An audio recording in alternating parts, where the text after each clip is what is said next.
Hello and welcome to Find Your Healthy. My name is Innes Kerr and I'm a director of the UK and International Health Coaching Association.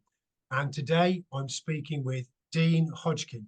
And Dean is a long-time fitness professional and influencer, but before he became established in that career, Dean was also an elite athlete. And so maybe by way of introduction, Dean, please tell our viewers a little bit about yourself and, what that experience was and how you came into that stage of your life. Innes, thank you for inviting me to talk today. And a good place to start, although I've got to turn back quite a few pages in my memory to get back to being an elite athlete. I was fortunate enough to get into, I was one of those annoyingly sporty kids who, could do most of them. For some reason, in the 70s, when we had the Bruce Lee martial arts boom, I sort of got into it and was one of the ones who stuck with it and kind of realized, actually, I'm not bad at this. And then started to win competitions, and that's, that kind of fueled me to carry on training.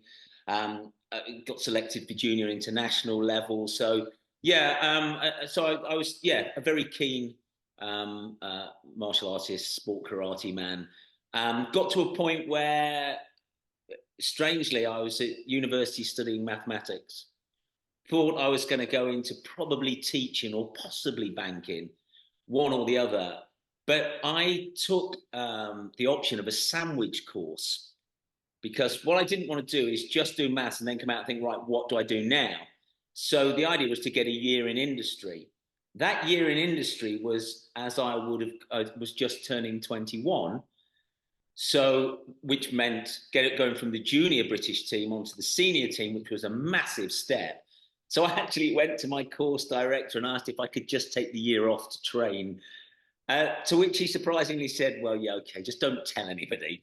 So while all my mates went to, IBM and did proper stuff, I had the opportunity to train full time for a year and made that jump up to senior international level. So that, it proved to be worthwhile. So, but I know that I was very lucky at the time. I mean, obviously I'd got some financial support from my parents. My brother was also into karate and also very good, which meant I'd always got somebody to train with.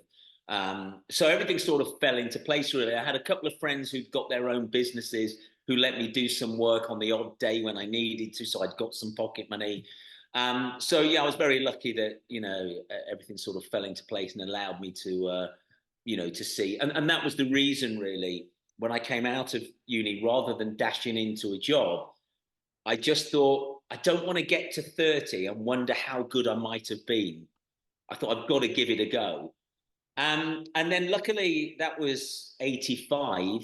And you'll remember, sorry, not trying to put years on you, but that's when suddenly the fitness industry started to boom here in the mid 80s, when, we were looking at America and Australia and looking at their fitness industries, and, then we quickly started following suit. So spending all my time in a sports fitness training environment, it just suddenly occurred to me, wouldn't it be nice if I could get a job doing this? And again, right time, right place. So I was lucky enough to be able to make that transition, and then teaching and banking suddenly disappeared. And so what, thinking about then your career as a fitness professional, what was your first role in that capacity, Dean? Packing dumbbells away in a smelly bodybuilder's gym. I wanted to start at the bottom. I wanted to get in and do some ground floor. So I was a basic gym instructor, stroke cleaner, dog's body. Well, isn't that interesting? Because I have this conversation with many of my now colleagues and erstwhile colleagues, and saying, we trained as fitness instructors because personal trainers didn't exist.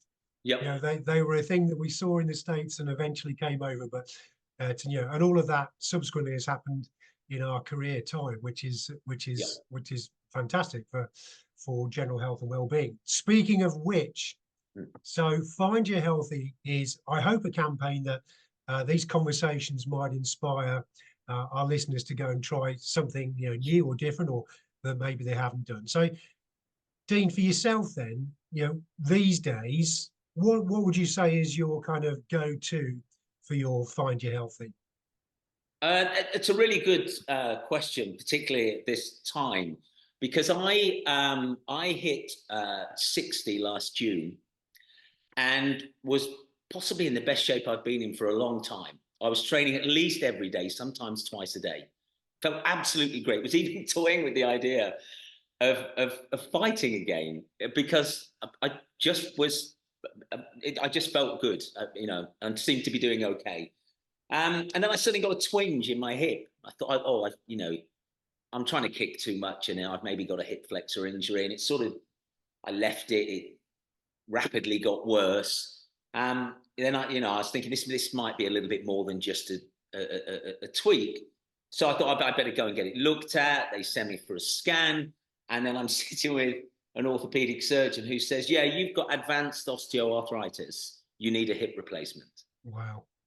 To which I said, that can't be right, because this has only been, it was at that time, I think it had been 6 weeks. I said, no, this has only started 6 weeks ago. Surely that has to take a long time. It's just a tweak. Yeah. Yeah, exactly. To which he said, no, he said, you're quite unusual. He said, but I have seen it before, but it is rare. He said, your hip has been falling apart for a few years, but somehow your brain has just blocked it off. But now you're aware of the pain, then that's where you are. Right. So, yeah, there was no going back, really. So I just thought I didn't want to rush into it, because obviously these things only last so long. And also I was still possibly still in denial, thinking that I might get better.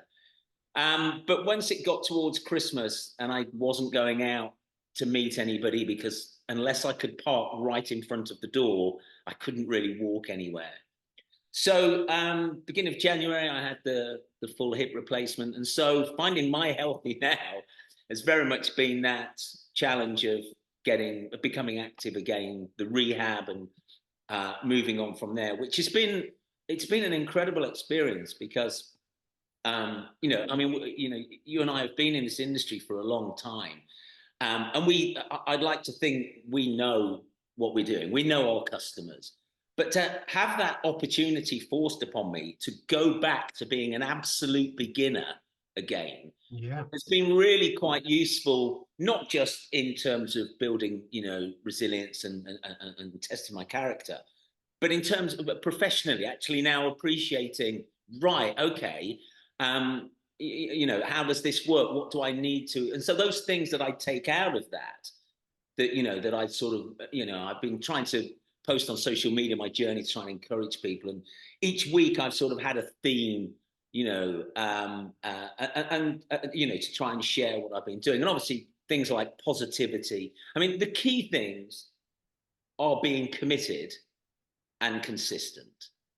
So, there was no way I was going to get anywhere unless I did my rehab every single day. I had to be committed to that.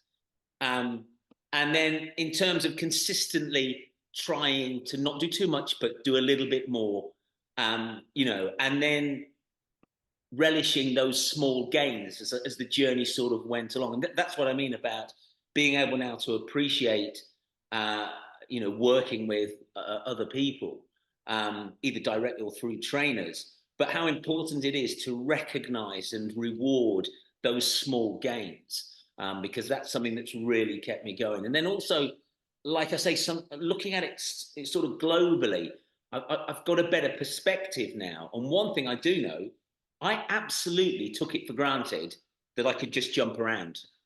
This didn't occur to me that this would happen, although it was obviously on the cards. Anyone who competes at just about any sport at a really high level is probably going to pay the price later. Yeah. So it's enabled me now to appreciate. So I'm kind of recovering quite quickly. I've been very lucky, but I'm really appreciating what I can do. And one of the things, I have a little gym at home, and I have a blackboard, and I'm always writing stuff on there. For my workout of the day, I'll try and put. And don't get me wrong, I'm not deep and meaningful. I stole most of them. But there was a great one by a quote by Arthur Ashe, tennis player, which just says, start where you are use what you have and do what you can. So that was on my board for a couple of weeks. I just thought that's really useful. And then one that was on there for a couple of weeks was just don't focus on the things you can't do, just focus on the things you can. Yeah. So because I've had a few dark moments thinking, oh, I'm not going to be able to do what I did before. But I've managed to sort of reframe that and work around it. So yeah, it's been really useful having to literally do it step by step. And so yeah, I think it's those kind of quality, that commitment, consistency, and then just trust the process. That will get you to where you want to be. Well, and it must be a really interesting insight to kind of experience what you've been coaching to all of these people for so many years, about positivity and just, one step at a time and all those things. And now you're living that. Absolutely. But the great thing is that it seems to have worked. I had a physio appointment only this morning, and I'm on week 9 now, and she couldn't believe that I'm at week 9. Like, you shouldn't be able to do all of this. So it works. Remaining committed, remaining consistent, keeping that kind of positive attitude, and trying to enjoy just feeling the rewards as you go along. Really does seem to work. So I'm pleased that the stuff that we've been telling people for so many years does work. Yeah, I really like the Arthur Ashe, start where you are, use what you've got, and do what you can, because that could be different things to different people, but it doesn't matter, does it? It's just it has to be a personal thing, and sometimes we find it difficult maybe just to walk in other people's shoes and genuinely appreciate what that is like unless you're living their life. So I really like that quote, and that's really helpful, Dean, and hopefully some other people that are listening as well as myself might latch onto that. And doesn't, just because you can't run as far or as fast as the next person doesn't mean you can't do something. You just got to start somewhere. Yeah. And also, I've had to look at things slightly differently because of starting from scratch again. So my routines had to change. I know I need to do some cardio. I obviously can't run or jump. So I've been doing more walking. And then you kind of suddenly realize, and I've been spouting about this for years, the whole eco-sensory experience and how uplifting for your mood getting out, exercising outdoors can be.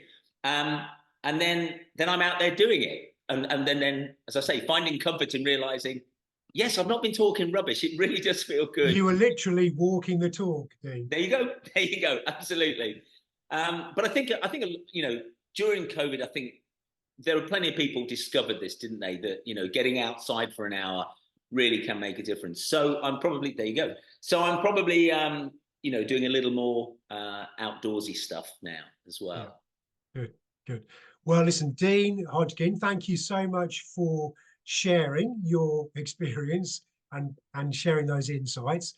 And if anybody listening is motivated to find a little bit more about how you can find your healthy, if you go to our website, which is www.ukihca.com/FYH, there's a whole bunch of resources. There's a bunch of interviews with people like Dean, who hopefully have something for you that you can relate to and will help you to find your healthy. So for the moment, Dean Hodgkin, thank you so much. Great work so far on the recovery. And look Dean up on Facebook, and you can follow his journey as that continues. So for the minute, Dean, thank you so much for sharing, and good luck. Innes, thank you very much indeed.